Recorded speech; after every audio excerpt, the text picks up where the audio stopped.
CSN study में आप सभी का स्वागत है। तो इस वीडियो में हम लोग क्लास 9 के टर्म 2 की एग्ज़ाम जो कि मैथ होने वाला है यानी गणित, उसमें आने वाले इंपॉर्टेंट प्रश्न करेंगे गणित के और आसानी से समझेंगे सभी प्रश्न का हल।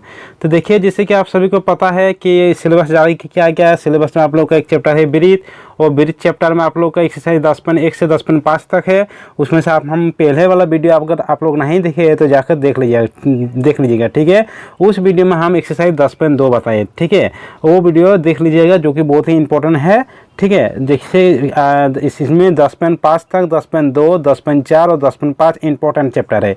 उसमें से 10.2 कंप्लीट करा चुके हैं। तो इस वीडियो में हम लोग क्या पढ़ेंगे, देखिए इस वीडियो में एक्सरसाइज 10.5 पढ़ेंगे। देखिए 10.4 वाला क्यों नहीं पढ़ रहे, देखिए 10.4 वाला इसलिए नहीं पढ़ रहे हैं क्योंकि वो भी इम्पोर्टेंट है, लेकिन उसका जो मतलब इसका हल है, मतलब बनाने की तरीका थोड़ा लंबा उसका होगा, ठीक है। तो इसीलिए जो आसान वाला है वो वाला सबसे पहले हम कंप्लीट करा लेते हैं। देखिए मेहनत तो हर विद्यार्थी करता है, सभी स्टूडेंट करता है, लेकिन आजकल क्या है, स्मार्ट टेक्निक, स्मार्ट तरीके से स्टडी करना। जैसे परीक्षा नज़दीक है, 21 तारीख को होने वाला है, तो सबसे पहले हम लोग क्या करेंगे, मतलब जो आसान चैप्टर है उसको सबसे पहले हम अपना कमांड कर लेंगे। उसको कमांड कर लेंगे तो वो तो मेरा गारंटी रहेगा ना कि ये चैप्टर मेरा कमांड है, ये चैप्टर से मेरा अंक मिल ही जाएगा।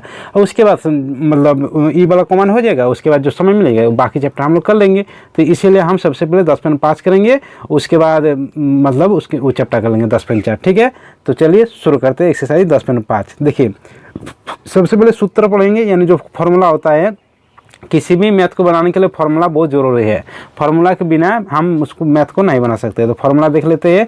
देखिए फार्मूला क्या है कि जैसे कि एक वृत्त का चैप्टर है कि एक चाप द्वारा केंद्र पर अंतरित कोण वृत्त के शेष भाग के किसी बिंदु पर अंतरित कोण का 2 गुना होता है।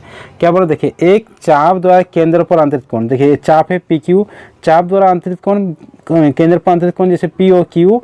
फिर बोल रहा है कि शेष भाग की किसी बिंदु पर अंतरित कोण, शेष भाग क्या हो गया यहाँ पर, ए के अंतरित कोण का 2 गुना होता है, यानी पी ओ क्यू है वो पी ए क्यू का 2 गुना होगा। तो ये पी ओ क्यू बराबर 2 कोण पी ए क्यू, ठीक है। तो आप लोग इतना अगर दिक्कत हो रहा है तो ये चीज़ ध्यान रखिएगा, जो नीचे वाला कोण होता है, नीचे वाला जो पी ओ क्यू है वो ऊपर वाला कोण का 2 गुना होता है, ठीक है। यानी पी ओ क्यू बराबर 2 कोण पी ए क्यू। अब अगला फॉर्मूला जैसे कि सूत्र है कि एक ही वृत्ताखंड के कोण बराबर होते हैं। जैसे कि कोई वृत्त है और उसके 2 वृत्ताखंड यानी वृत्त का टुकड़ा, जैसे यहाँ पे एक वृत्त का टुकड़ा है एक वृत्त का टुकड़ा है 2, तो एक ही वृत्ताखंड के कोण बराबर होते हैं, यानी कोण एक जितना होगा कोण 2 उतना ही होगा। ये अगर ये कोण एक 60 डिग्री है तो कोण 2 भी 60 डिग्री, ये अगर 30 डिग्री तो ये भी 30 डिग्री, ठीक है। यानी कोण 1 बराबर कोण 2, ठीक है। अब अगला फॉर्मूला है कि अर्धवृत्त का कोण समकोण होता है। जैसे एक वृत्त होता है, वृत्त में अर्धवृत्त, यहाँ पर पी क्यू 2 अर्धवृत्त हो गया। अब यहाँ पे कौन बना रहा है, तो पी ए क्यू, तो जो पी ए क्यू है ये 90 डिग्री होगा। उसके बाद हम लोग देखेंगे चक्रीय चतुर्भुज। चक्रीय चतुर्भुज क्या होता है, चक्रीय चतुर्भुज ये होता है कि एक वृत्त होता है और वृत्त की सभी परिधि को टच करता है, यानी छूता है, और उसके अंदर जो वृत्त यहाँ पर चतुर्भुज बनाता है उसको बोला जाता है चक्रीय चतुर्भुज। यहाँ पर लिख भी दिए, जो जैसे चित्र भी बना दिए, चतुर्भुज इस तरह का होता है, या वह वृत्त के प्रत्येक परिधि को टच करता है, जैसे ABCD। तो ये हो गया चक्रीय चतुर्भुज। और चक्रीय चतुर्भुज की एक खास ये बात होती है कि चक्रीय चतुर्भुज के सम्मुख कोण के प्रत्येक युग्म का योग 180 डिग्री होता है। जैसे कोण बी और कोण डी 180 डिग्री, या जो बी का सम्मुख कोण क्या है D, तो कोण बी और कोण डी 180 डिग्री। सी का सम्मुख कोण क्या है A, यानी कोण ए और कोण सी 180 डिग्री, ठीक है। ये खास बात है चक्रीय चतुर्भुज की। तो इतना फॉर्मूला है, बस इतना, इससे ज़्यादा फॉर्मूला नहीं है। अब एक प्रश्न को हम आसानी से हल करते हैं, ठीक है। यहाँ पर जैसे कि 1 नंबर प्रश्न है कि आकृति 10.36 में केंद्र O वाले एक वृत्त का पर 3 बिंदु ए बी ओ सी इस प्रकार है कि कोण बी ओ सी 30 डिग्री, कोण ए ओ बी 60 डिग्री। यदि चाप ए बी सी के अतिरिक्त वृत्त पर डी एक बिंदु है तो ए डी सी ज्ञात कीजिए।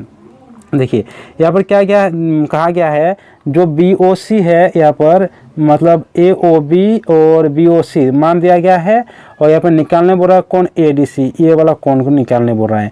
तो ये वाला कोण क्या होगा, जैसे इस कोण का तो आधा होता है ना, मतलब ये जो यहाँ पर बना रहा है जो ए ओ सी, वो इसका ऊपर वाला जो कोण है ए डी बी, इसका 2 गुना होता है, तो ये कोण आधा होगा। तो सबसे पहले हम लोग ये वाला कोण निकाल लेंगे, ए ओ सी निकाल लेंगे, फिर वो वाला निकल जाएगा, उसका आधा कर देंगे, ये वाला निकल जाएगा, ठीक है। तो यहाँ पर ए ओ सी सबसे पहले निकालते हैं। कोण ए ओ सी क्या होगा, कोण ए ओ बी कितना है 60 डिग्री, तो 60 डिग्री, और बी ओ सी 30 डिग्री या 90 डिग्री। अब निकालेंगे यहाँ पर ए डी सी, यहाँ पर निकालेंगे ए डी सी ये कोण, तो इसका आधा होगा, तो ए डी सी यानी हाफ कोण ए ओ सी, तो हाफ इंटू ए ओ सी का मान है 90 डिग्री, तो 2 से काट देंगे 45 डिग्री, यानी 45 डिग्री इसका उत्तर हो जाएगा। ठीक है, अब अगला प्रश्न 2 नंबर है। 2 नंबर प्रश्न है कि किसी वृत्त की एक जीवा वृत्त के त्रिज्या के बराबर है, जीवा द्वारा लघु चाप के किसी बिंदु पर अंतरित कोण ज्ञात कीजिए तथा दीर्घ चाप के किसी बिंदु पर भी अंतरित कोण ज्ञात कीजिए। प्रश्न क्या बोल रहा है कि किसी वृत्त की एक जीवा वृत्त के त्रिज्या के बराबर है, वृत्त की जो जीवा है त्रिज्या के बराबर है, और जीवा द्वारा लघु चाप, देखिए सबसे पहले चित्र बना लेते हैं।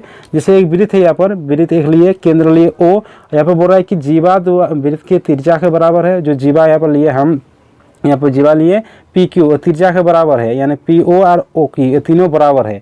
उसके बाद बोल रहा है जीवा द्वारा लघु चाप के किसी बिंदु पर अंतरित कोण, जीवा द्वारा, जैसे यहाँ पर जीवा द्वारा बना रहा है तो लघु चाप क्या हो जाएगा यहाँ पर पी ए वाला कोण और दीर्घ चाप हो जाएगा ए वाला कोण, दोनों का मान यहाँ पर निकालने बोला गया। तो सबसे पहले मान लेंगे कि माना ओ केंद्र वाले एक वृत्त है जिसमें जीवा पी क्यू है, जिसमें जीवा पी क्यू है। तो यहाँ पर प्रश्न में बोला गया है कि जीवा वृत्त के त्रिज्या के बराबर है, यानी P Q P O O Q, P Q O P O Q तीनों बराबर होगा।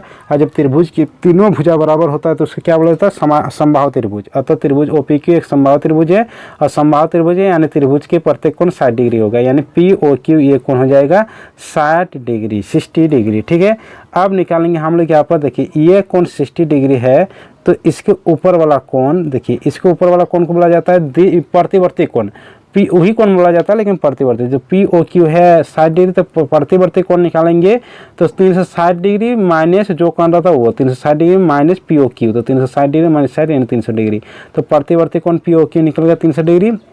अब हम लोग निकालेंगे यहाँ पर लघु चाप पर अंतरित कोण, तो लघु चाप पर अंतरित कोण क्या है पी बी क्यू ये कोण, तो ये कोण क्या होगा, इसका क्या होगा, इसका आधा होगा, प्रतिवर्ती कोण पी ओ क्यू का आधा होगा।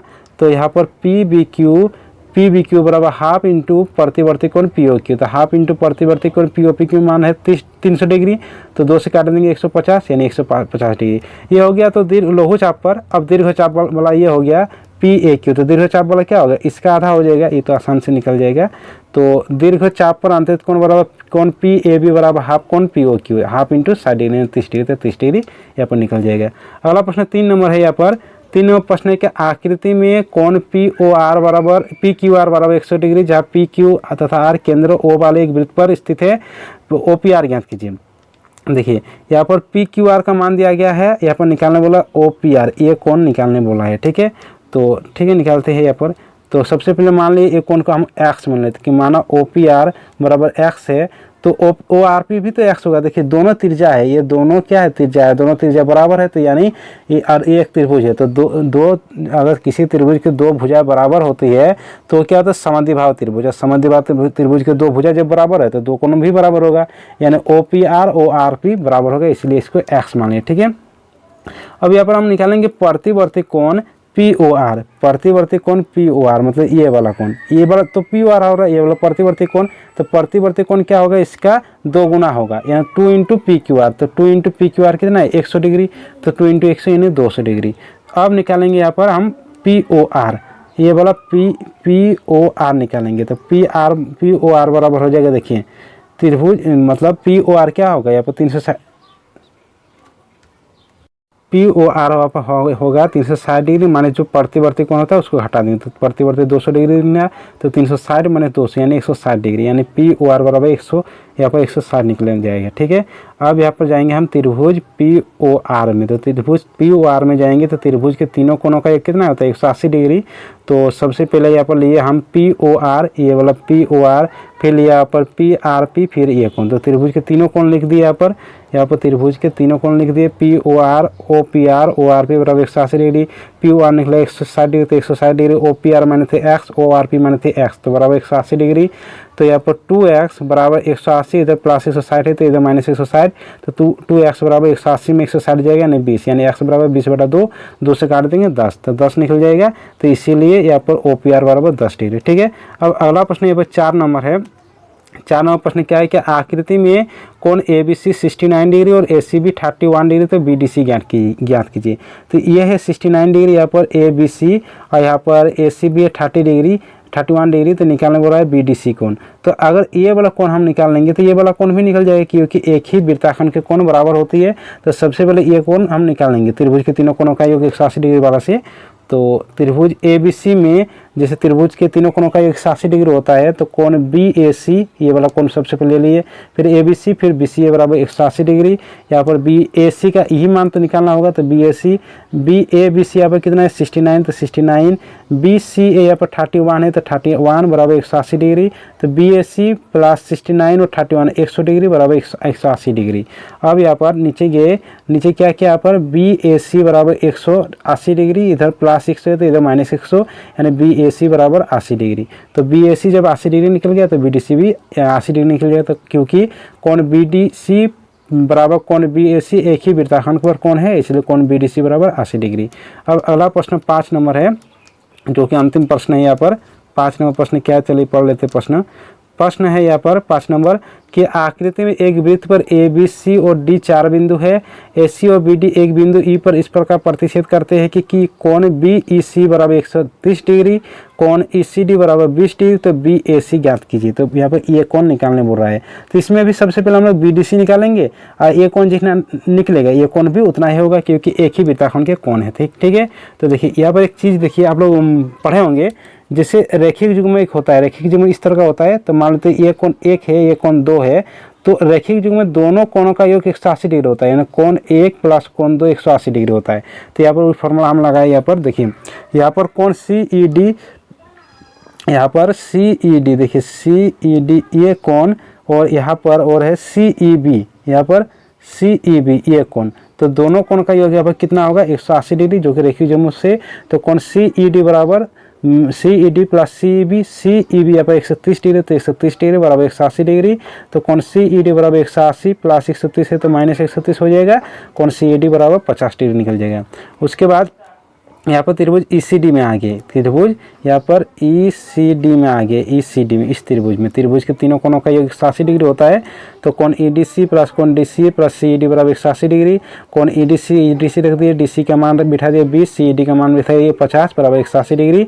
तो कोण EDC बराबर 20 और 50 70, तो 70 बराबर 180 डिग्री। तो EDC बराबर 180 प्लस 70 तो माइनस 70, यानी EDC बराबर 110 डिग्री। अब यहाँ पर जब BAC और EDC क्या है, एक ही वृत्ताखंड पर स्थित कोण है, इसलिए BAC बराबर 110 डिग्री। ठीक है। तो एक्सरसाइज 10.4 भी कंप्लीट हो गया, 10.5 भी कंप्लीट हो गया। ठीक है। तो सभी दोस्तों के साथ इस वीडियो को शेयर कर दीजिए। अगर चैनल में कोई नए हैं तो चैनल को सब्सक्राइब कर दीजिए, साथ में बेल आइकन को दबा दीजिए। चलो मिलते हैं अगले वीडियो के साथ।